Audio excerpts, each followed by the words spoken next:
have clear goals, a plan to execute, a good feeling. You have strategy, you have tactics, you have it written down. If you have team members, everyone seems to be on the same page, and then boom, chaos hits. Bombs go off. Imagining being on the military mission field, and you have a task to accomplish, and then a bomb goes off right in your pathway. Now you have to deal with that and get through that, or overcome that if possible, to still accomplish the objective. And it's a wonderful feeling when we have a clear agenda and mindset and plan to execute. But then, just like our normal life, we might wake up on the right side of bed, have a fresh cup of coffee, be able to exercise, watch some news. Everything's peaceful with the clothes and making lunches, and the kids are off to school, and everything's so Mayberry-ish, and Aunt B is waving at the window. But then, all of a sudden the day happens and there's chaos going on. Fires come up, and now you're dealing with this, you're dealing with that, and you got all sorts of stuff going on. And this is what I consider bombs that go off. And I remember, this can be in little daily increments. Also, this can be milestones of life, if you will, like forks in the road.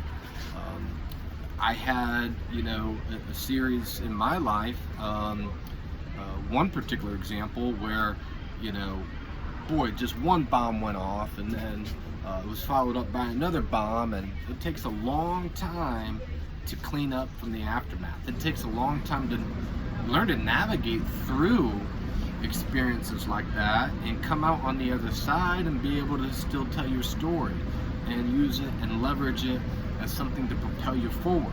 So, I have, there is this chair that I have referenced as the Godfather chair in our home. And I say that because it's a very stable chair in which, if I want to have a conversation with my daughter or my son, it's a stable, quiet place where I can provide connection with another person. And it's part of it signifies a stable presence. And I'll tie this kind of in at the end a little bit, but it's kind of reminiscent of my dad's office at home. This phrase that kind of came down from my Grandpa Mart's that I'll tie in at the end here. But I want to focus first on a base foundation. Let's assume the foundation has a base, you have vision, you have goals, you have strategy, and then chaos begins to happen. You have bombs going off. Now you have to be able to ask yourself, or provide the solution of what to do now. What are we going to do when chaos happens, when bombs go off? And one thing that I want to simply state is the idea of the basics. Going back to the military example, you remember your basic training, you remember your craft, you remember in the counseling session you might say you remember the tools that are in your tool belt. And that's when you have chaos that's going on in your life, things that are unexpected, whether it's, and it could be direct in a business sense of what you are trying to execute, or it could be indirect things that are affecting your personhood, and then therefore domino into your work and into your execution of what you're trying to accomplish. So when we talk about basics, the practical side of that is sticking with what we do know, sticking with the constants, sticking on what we can trust in. It may not be the best time to think of loose ideas. It may not be the best time to innovate some new entrepreneurial pathway. Now, there's an alternative way of thinking that I could also teach on that's actually for those things. But I'm talking about, for the purpose of this example, when you're going through chaos, when you're going through bombs and things are, and it's like hard to control what's going on around you, that's when we got to stick to the basics and trust the gut and the foundational, simple concepts of what we know, of how do we operate. Another way that you can begin to trust your operational procedure and your execution in these times is, when you start in your mind, start deciphering, hey, is this a good idea? Is this a bad idea? Does this thought promote my execution, or does this thought take away from the execution of what I'm trying to accomplish?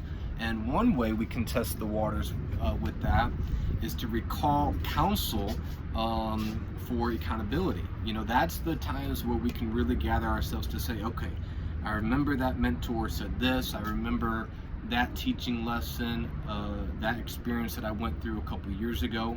And when we use those trusted voices and examples, that's what we can bounce that good angel, bad angel type voice in our head off of in those times of distress and chaos and absolute bombs. But here's what I want to say. Let's say, it's perfect weather out, you feel limber, you feel good in your body, you feel nutritious, and you go out for a run. You got everything, you got the time, it's a beautiful day, you just feel good. The shoelaces are tied just right, everything just seems great. And then, you get into some deep miles that you are not as used to running, and let's say you run out of water, or you got a pebble in your rock, or your shoelaces are getting undone, or the music you were listening to, the battery dies, and all of a sudden you're dealing with these just little annoying little things that are taking away from your experience. So when we start to get overheated then, or annoyed, or tired out, or fatigued, that's when we have to remember the basics of just moving forward in that circumstance, the basics of good running form, the basis of proper breathing, the basic foundations. And here's the thing, when we're going through something, in a broader sense now, beyond running,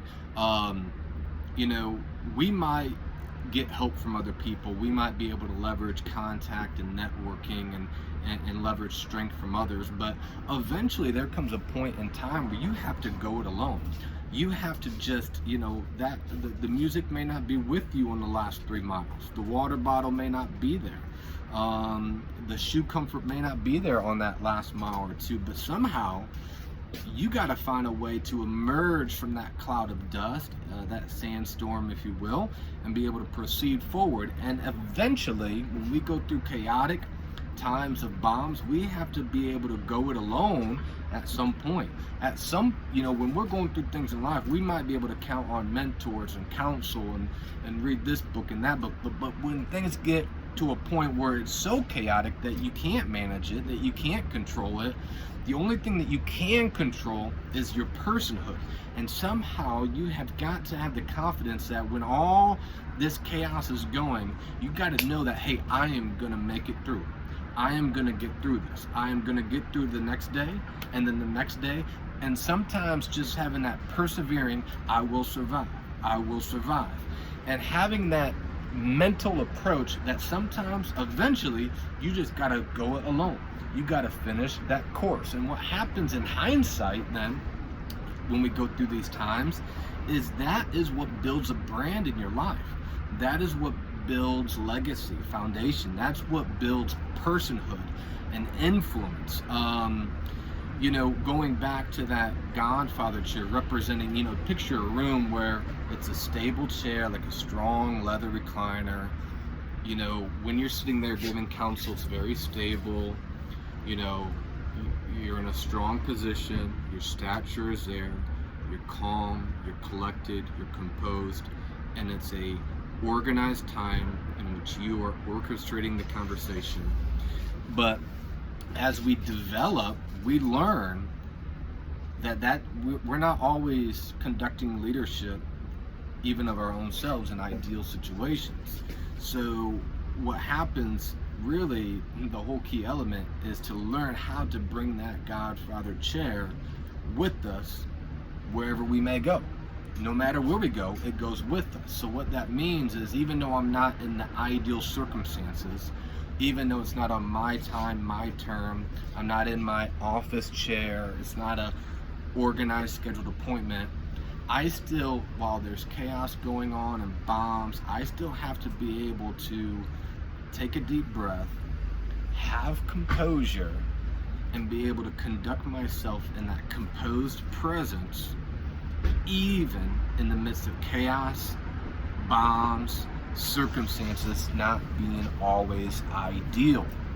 Now, the words and attributes that will kind of culminate this type of experience is stability, peace, influence. It's where our tank remains full. I've talked about this with gas so often. We live emotionally paycheck to paycheck. We do just enough for ourselves to kind of get a fourth of a tank, and then we use that energy, and then pretty soon we're spending it on this and this and this energy, and then we're back to zero, feeling like crap again. So the whole key is to allow ourselves to get to that level of just filling up that tank full. Don't just fill up a quarter of a tank, and then a few more days, a quarter of the tank. When we allow ourselves to operate on a fuller level, it not only gives you better health, but it allows you to execute and operate in a realm of influence in a much more effective way. My grandfather, Grandpa Martz, who passed away, it's been over a year, less than 2 years now. This coming January will be 2 years.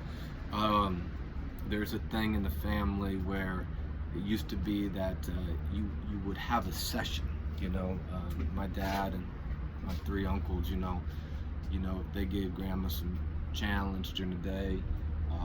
It could be something where, when Grandpa got home back in the day, you may not want to have a session with him, a meeting time with him.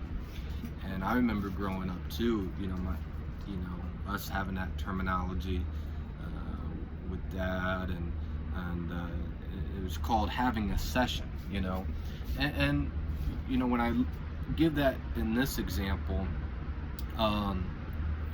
like my dad's office, even to this day, I know I could talk with him on the porch, I could talk with him in the living room, have a cup of coffee, but it's also like, if we're talking business or having more of a confidential conversation, there's like a certain level to be able to sit in his office with him and have a conversation with Dad in his office. So what I want to tie this all together to say is, those times of stability, when we're in our zone, when we're in our seat of strength, if you will, that's great.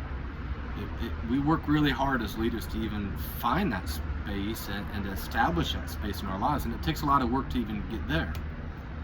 But then when we learn that seat is not just in a physical room, in a physical corner, but that is something that we take with us no matter where we go, that's what allows us to have composure even in chaotic times where there's bombs and circumstances going off all around us.